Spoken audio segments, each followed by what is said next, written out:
Well, my name is Ruby Fuentes, Mm-hmm. and what brought me here is the fact that this is part of my cultura. It's a part of my own history and a part of my identity. Mm-hmm. Growing up in the Valley, I grew up Catholic. I served in the church. I worked for my diocese, and it's kind of like an integral part of who I am and who Catholics are here in the Valley. Yeah. So it's a part of who we are, pretty much. Yeah. It's such a special place, and I guess it's such an important part of the news right now with everything going on. Yeah. I've been staying with Father Roy for a couple days, and he's been telling me all about the issues with the border wall. I mean, how do you feel about that? I mean, possibly putting a wall, I guess it would be right over there on the other side, next to the graves of Nacho and the other wonderful animals over there. Yeah. It's an injustice. Yeah. I remember being little and going back and forth, like across the border, and it not being a big deal. Yeah. And even I think I mentioned earlier how I stayed at Camp Carolum. Yeah. And we'd come over here, and I mean, it's just a part of like if you have nothing else to do, or if you want to pray, or if you want to just be in like reflective solitude. Yeah. Then you come here. So. Yeah. What was it? I kind of lost my train of thought. No big deal. No, sorry. No. I want to let them come and pray. Of course. So the students up there are obviously at UT Dallas, and you said you went to UT RG. Yeah. So could you tell them a little bit about what that was like? I mean, up there is so different in Dallas than down here, and I told you I grew up in Texas, and this is my first real time to come and spend time down by the border. And so I wanted to give them kind of an idea of what it was like. I mean, what would you tell them about how it may be different down here, especially going to school as well as growing up? So they might not have a chance to come down here, or it might be a long time. Well, we have like the best Mexican food for one. Yeah. Super authentic, awesome food. Around the university, not at the university. But at UTRGV, it's mostly Hispanic, and it's a Hispanic serving institution. I didn't really participate that much in the school spirit. Mm-hmm. I think that was the thing that we didn't really have much down here. So I mean, I went to a couple homecoming games and stuff, but it wasn't very big of a deal. I don't know how it is at other universities. It's just. I went to UT Austin. They are a lot of people. I mean, I wasn't school spirit, but they certainly were all over the place. Yeah, here we don't. I mean, because we went through a bunch of because it was UTPA and then became UTRGV, but it was a merger between UTPA and UT Bronzeville, and so we changed mascots a bunch of times, and it was just there wasn't really a possibility to have school spirit. But everybody was very hardworking. Everybody went to their classes. Everybody was just. I mean, there are some problems. I mean, I used to participate in protests. When we wanted to become a sanctuary campus, Mm-hmm. and stuff, there are some problems. So that's interesting. I've never heard that UT, I guess, used to be Pan American and now it's RGB. Oh, yeah, a bunch of different names. Used to be a bunch of different stuff. Could you explain about the sanctuary campus? I've never heard that before. So when there was increased militarization here along the valley, like I mentioned, our campus is predominantly Hispanic. We have a lot of undocumented students. Yeah. And what was it? I was studying Mexican American Studies, and one of our students, Abraham Diaz, who's the poster child for undocumented, because he's amazing. Mm-hmm. He's awesome. He's so cool. He started a petition, a protest, along with a bunch of students on campus and a bunch of organizations, to protest Guy Bailey for UTRGV to become a sanctuary campus, because I mean our friends, family, neighbors, Yeah. being targeted at the university when that shouldn't be the case. Yeah. So like much like people come here to La Lomita for sanctuary and just for peace and silence and just, you know, a moment. When you go to school, the last thing you want to think about is, am I going to get deported? Am I going to be separated from my family? Yeah.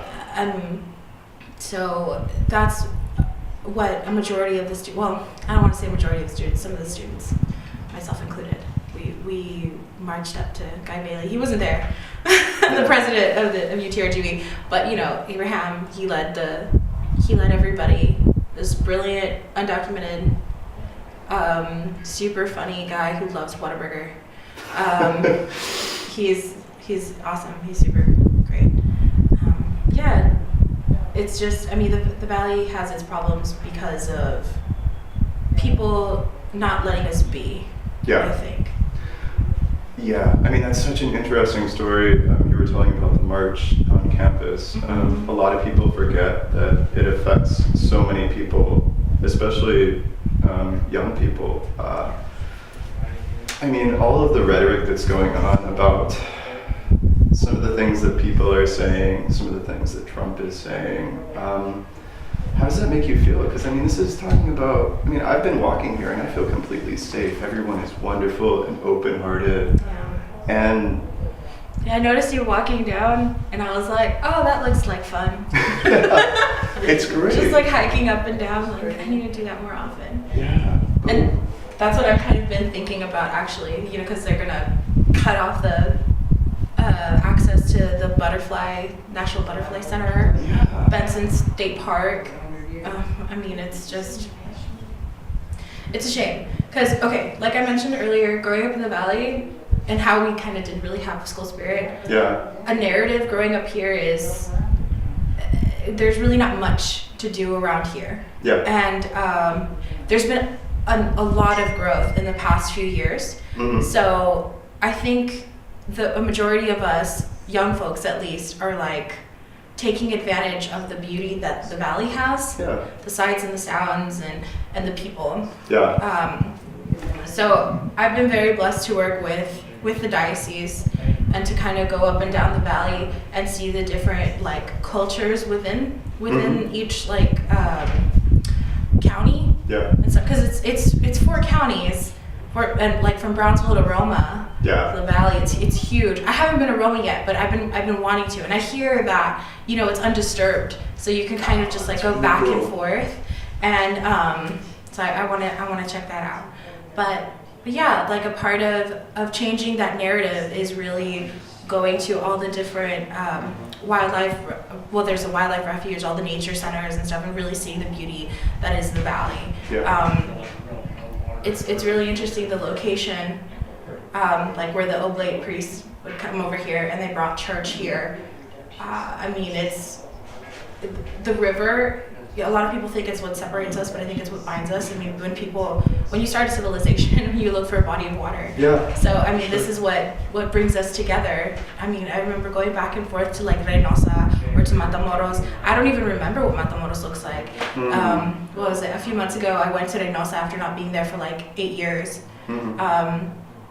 And it was just an integral part of me growing up here in the Valley because it felt like both places were yours. Yeah. It felt like it was your home. You just like, you stay here for the week, you go to school, and then in the weekend you go over there, you eat some tortas, you go to church, you see your friends and family, and you eat at the awesome, like I love Mexico. Well, I mean, it's such an important thing, you know. I mean, Mexican food, Tex-Mex, but especially Mexican food down here, it's so important, and it's such a regional cultural thing that, you know, oftentimes it gets lost. I mean, people call Austin the taco capital of the world. Oh, I mean, no, come down it's here not. and have barbacoa taco. Sorry, it's guys. So good. You're fooling yourselves. Yeah. Oh gosh. I mean, I want to say it's like, what is it, like Taco Bell? Like, sure, it tastes good. Is it Mexican food? No, it's not. Yeah. But for the caliber, I don't know, it's not real Mexican food, but it tastes all right. Yeah, so a couple quick questions. Sure. You know, I've been walking along the border wall basically on and off since Brownsville, and I feel like you were talking about being cut off. I feel like coming down here is the first time I've really seen the Rio Grande since being at the Gulf. Yeah. And you know, it's just so hard. I mean, we're walling off people from effectively quote unquote coming in, but we're also walling ourselves off from, you know, like you were saying, the Rio Grande, the source of life, you know, people across, you know, brothers, sisters, family.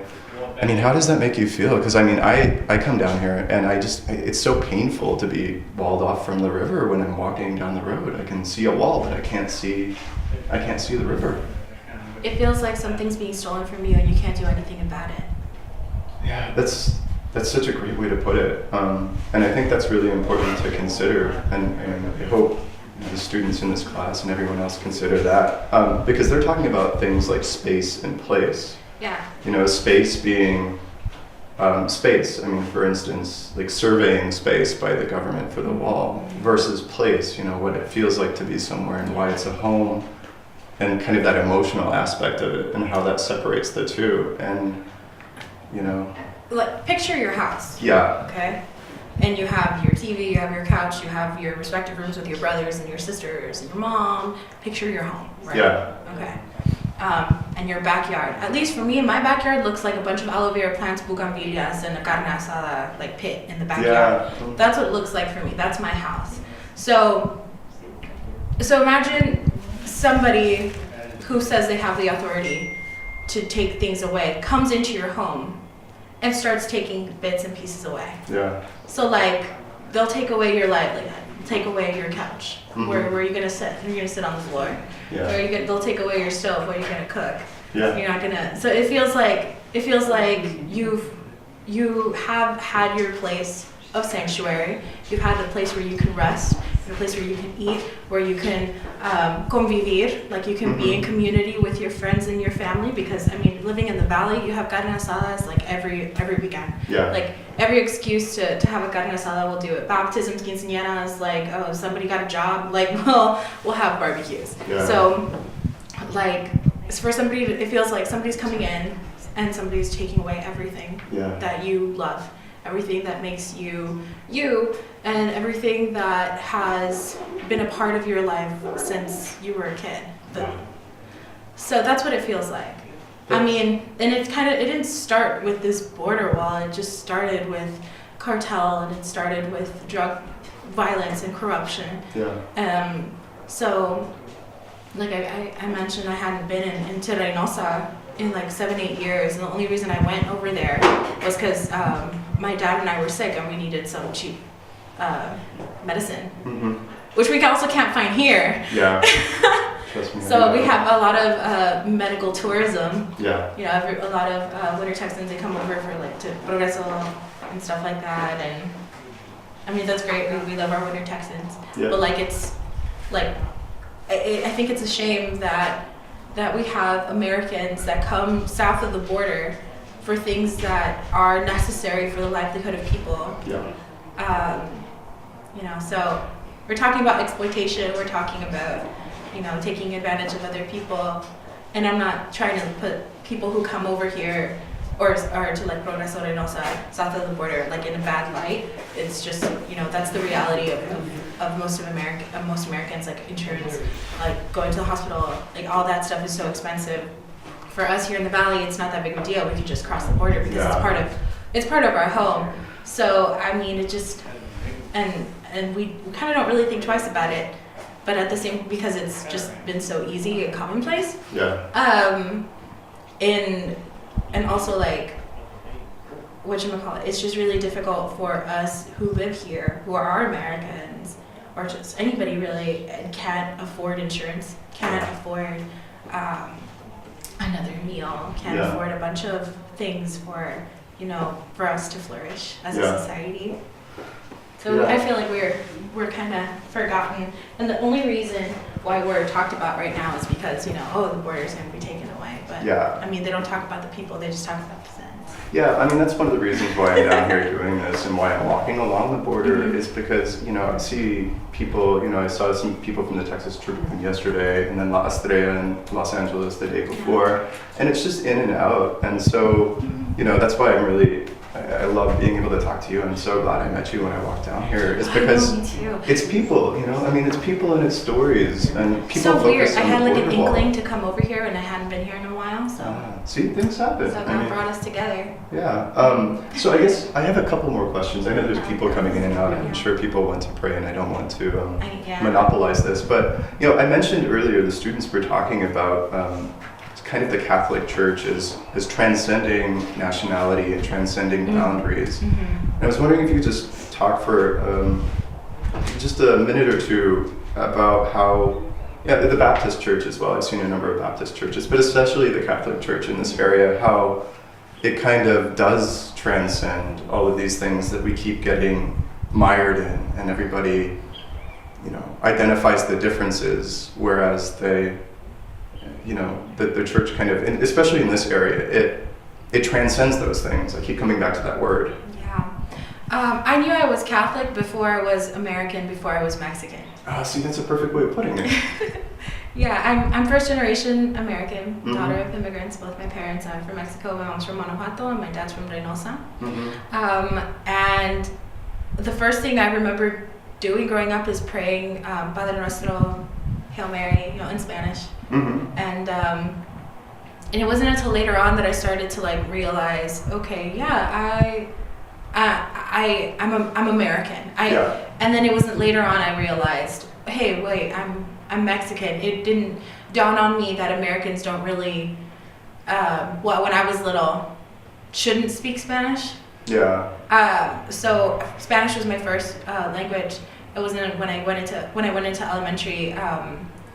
Some of the teachers told my mom to register me as speaking English. Yeah. And so I can get ahead in GT classes and stuff, whatever that is. and so yeah, I remember going to school and kids being scolded at for speaking Spanish. Yeah. When a majority of us, myself included, we spoke Spanish. I forgot my Spanish. Yeah. And so now I'm trying to relearn it, but I have a really thick Gringa accent. Yeah. And I've noticed that even my mom has a bit of an accent when she speaks Spanish now. Yeah. My dad has more of an accent when he speaks English. His Spanish is impeccable. So, but yeah, I knew I was Catholic before I was anything else. That's really great. That's a good way of putting it. And so I guess my last question is, so we can allow everybody else to come in here, and I really appreciate this. This is awesome. Thank you so much. Is, because I'm sending this back to this class of UT students up in Dallas, is there anything that you would want to say to them? I mean, you are here in La Lomita. You are here because it's your home. I mean, you went to school in a UT system school, which is the same as the schools that they're going up to up there. And, they're in a little bit of a different situation, but what would you want to tell them? I mean, they're watching this, they're having a class about Texas, they're trying to learn about the valley, about the border. And so what would you want to say? What do you want to tell them? The people of the valley are resilient. Yeah. We see these walls, metaphorically and physically speaking. Yeah. And we get over them. We do what we can to sustain ourselves and to help the people around us. Now that's just the people of Valley. If you put the Catholic spin on it, it's universal.